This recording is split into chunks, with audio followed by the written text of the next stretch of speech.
आगे की श्रृंखला में उनसे विनती करने के लिए जा रहा हूं जिनका संघर्ष 1 2 3 4 नहीं 8 वर्ष का रहा है।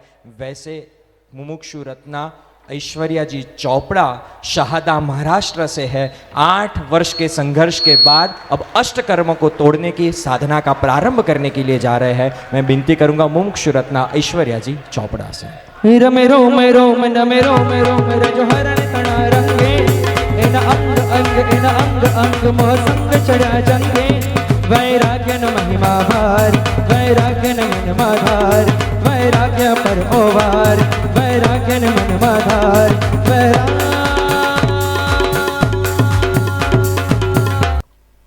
नमोस्तु तस्मै जिन शासनाय नमोस्तु तस्मै श्री वीर शासनाय।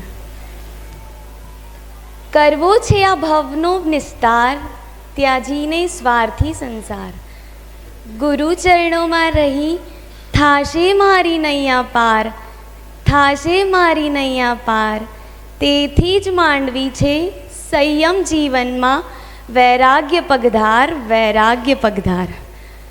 पंच परमेष्टि परमात्मा को मेरा नमन,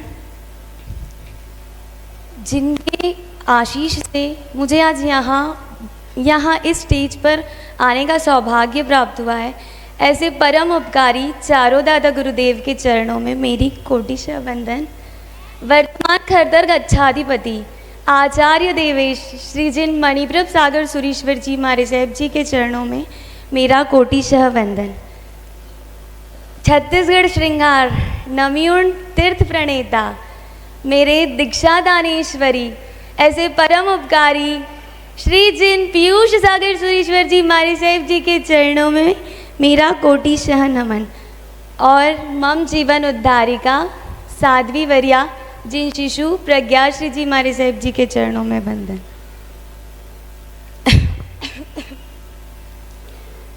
एक बार एक व्यक्ति होता है और उस व्यक्ति की एक बड़े बिजनेसमैन के साथ डील होती है। वह व्यक्ति होटल पहुंचता है। होटल पहुंचने के बाद वह अंदर एंटर करता है। एंटर करने के बाद कैबिन के अंदर एंटर करता है। जैसे ही वह कैबिन का दरवाज़ा खोलता है वह दरवाज़ा नहीं खुलता है। वह एक बार ट्राई करता है बट वो दरवाज़ा नहीं खुलता है। वो सेकंड टाइम ट्राई करता है फिर भी वो दरवाज़ा नहीं खुलता है। देन वो थर्ड टाइम ट्राई करता है स्टिल वो दरवाज़ा नहीं खुलता है। पास खड़े हुए मैनेजर उसे बताते हैं सामने लिखा हुआ आप पढ़िए। वहाँ पर लिखा हुआ होता है पुल और वह व्यक्ति करता है पुश। तो क्या वो दरवाज़ा खुलेगा? कभी नहीं खुलेगा। वैसी ही हालत मेरी थी। मुझे भी वो दरवाजे का रास्ता मिल गया।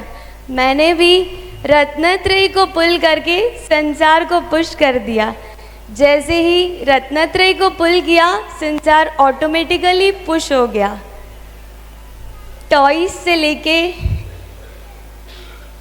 से लेके घूमने जाने की ज़िद, बाहर होटल में खाने की ज़िद, अच्छे कपड़े पहनने की ज़िद, हॉस्टल में जाने की ज़िद से आज गुरुकुलवास से रजोहरण की ज़िद। कुछ साल पहले साध्वी वरिया के पास जाना हुआ, वहीं से वैराग्य की शुरुआत हुई। साध्वी वरिया ने मुझे एक क्वेश्चन किया था, वो क्वेश्चन मुझे आज भी याद है। आपके जीवन में ऐसा कोई गोल है, आपके जीवन में ऐसा कोई ड्रीम है कि वो ड्रीम होने के बाद, वो ड्रीम कंप्लीट होने के बाद आपके लाइफ में कोई और ड्रीम हो ही ना? ये सवाल मैं आपसे करती हूँ। क्या ऐसा हमारा होता है? कभी नहीं होता है।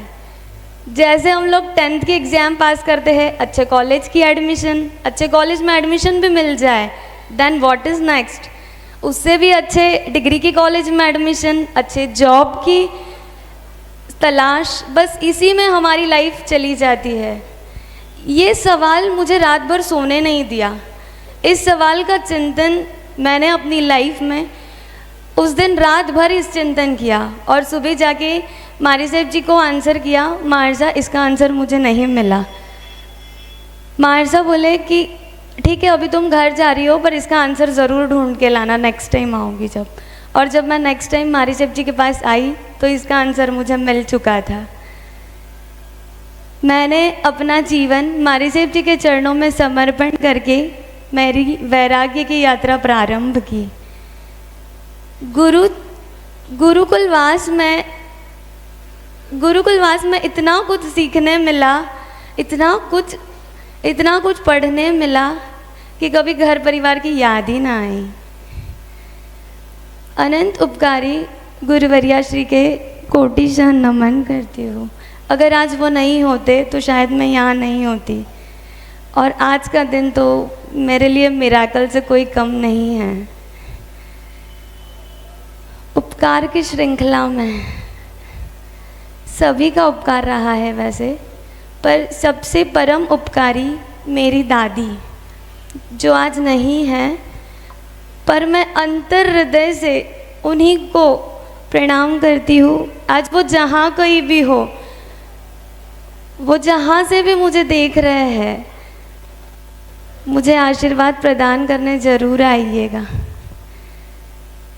तारा कुळમાં पिता मनी जन्म મળ્યો એ મારું પરમ સૌભાગ્ય છે। તારા કોળે મારું છેર થયું ओ माँ मारो अहोभाग्य छे। परम उपकारी पिता। सुपात्र दान देना बहुत आसान है, मगर सुपुत्र दान देना बहुत कठिन है। आज मेरे पापा ने और मेरी मम्मी ने सुपुत्र का दान दिया है। अपने कलेजे की कौर को जिन शासन को अर्पित किया है, ऐसे परम उपकारी। आज वो मुझे परमिशन नहीं देते तो शायद मैं यहाँ नहीं होती, आप में से ही कहीं पे बैठी हुई होती। तो मैं उनका अनंत अनंत उपकार मानना चाहती हूँ। उपकार की श्रृंखला में जिनेश्वर बेड़ी, उनका भी बहुत उपकार रहा है। ये 5 महीने में उन्होंने बहुत सुख सुविधाएं हम लोगों को प्रदान करने की कोशिश की है। ऐसे जिनेश्वर पीढ़ी के सारे सदस्य को मेरा उपकार की श्रृंखला में यहाँ के सारे कार्यकर्ता सभी का मैं उपकार करती हूँ। अंत में बस यही कहना चाहती हूँ, आप सभी की बेटी हूँ। मेरे द्वारा कभी भी किसी के भी हृदय को कोई भी ठेस पहुंची हो, कभी किसी का दिल दुखाया हो, किसी को कुछ बुरा कहने में आया हो, तो मैं आज इस स्टेज से सभी से क्षमा याचना करती हूँ। आप सभी से एक विनंती है, कल सुबह वो घड़ी आ जाएगी, कुछ घंटे शेष रहे हैं और उस घड़ी में मुझे सबसे ज़्यादा आपकी ज़रूरत रहेगी। आप सभी मेरा संयम जीवन निष्कंठ बने, निष्ठुर बने, निरामय बने, ऐसा आशीर्वाद देने सभी पधारना। जिन आज्ञा विरुद्ध कुछ भी कहा गया हो तो मिच्छामि दुक्कडम, मिच्छामि दुक्कडम। ओ उपकारी माता पिता मुझ जन्म जीवन दाता, अंतरना मुझने आशीष प्रभु आज्ञामय संयम, गुरु आज्ञामय जीवन, अंतरना मुझने आशीष